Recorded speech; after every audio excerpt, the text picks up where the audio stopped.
Now coming to the second chapter, food polysaccharides and their applications. Basically, there are many types of polysaccharides as told in the first chapter, previous chapter. This chapter basically needs no explanation. These are the functions and classification of each and every polysaccharide. And just go through it, but you have to study it on your own because some chapters need to be done by your own. So coming to the first thing, that is starch, a starch granule, and the structure is given in the book. There are a few types of starch, maybe amylose, amylopectin, and the starch properties are maybe starch gelatinization, gel formation, which we say, and the functions of starch is thickening, then it acts as a binder, it acts as a coating, it gives a coating to anything where we apply starch, encapsulation maybe. Then it is a water binder. When we want some waters to be sustained inside the product, then we add starch to it. It is a free flowing or bulking agent. Like if we eat starch, then it subsides and stays over there and it just don't flow away. It's a releasing agent. Like in case of candy, we use it as a releasing agent. Then it is a fat replacer. It gives a fullness, and that's why we avoid fat. Now, those who wants to lose weight, don't start taking starch instead of that to lose fat. That is not the concept, but it is a substitute of fat. Now coming to modified starch. There are certain preparation and methods given in a tabular form. You can go through it. Then we will be coming to hydrocolloids. So what are hydrocolloids? Hydrocolloids based on their solubility, thickening and gelling properties in the water. So these are something which are, when we mix carbohydrates into water, hydrocolloids form. Okay. So like seaweed gums, tree extract, seeds or some gums from the seeds or roots, then microbial fermentation gums. So what is food hydrocolloid?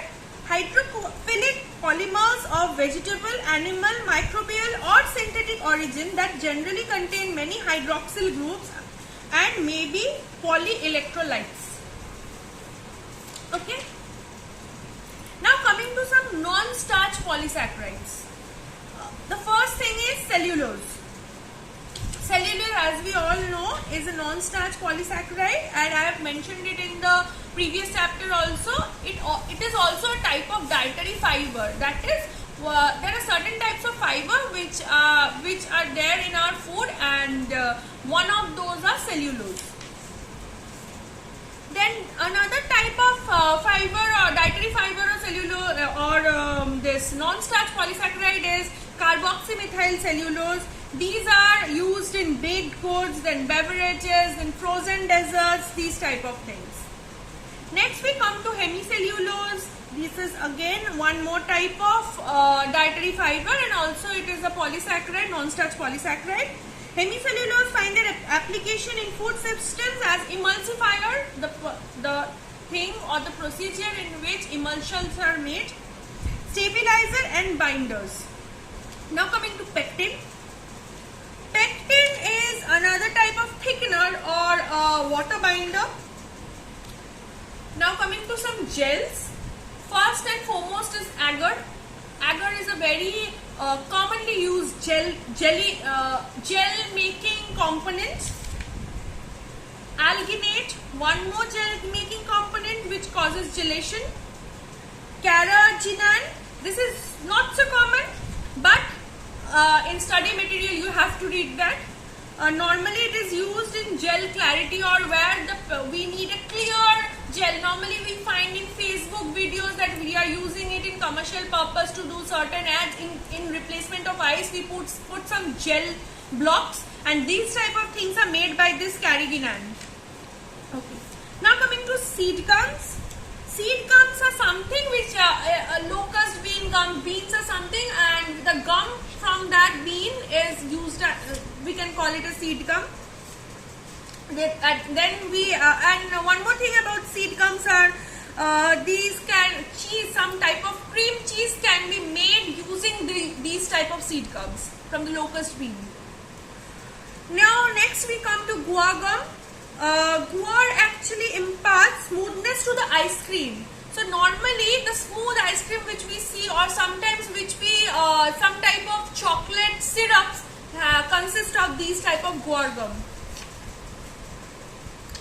And some other type of exudate gums are gum arabic, gum ghati, gum karaya, but these are not so common. But gum fragrance is a very common thing, and as you can see, all the application of these type of gums are there. One more type of microbial polysaccharide is xanthan gum, gellan gum, and curdlan, and dextran, and pullulan. All these types with their characteristics, properties and functionalities are mentioned in your book. I will not repeat it in a video because that won't be helpful for you. But this chapter needs to be gone through very well, because short notes can come through this chapter. So it's better you go through this chapter, and in case you face any issue, you come to me in the WhatsApp group and I'll explain it to you with other study materials from other reference books.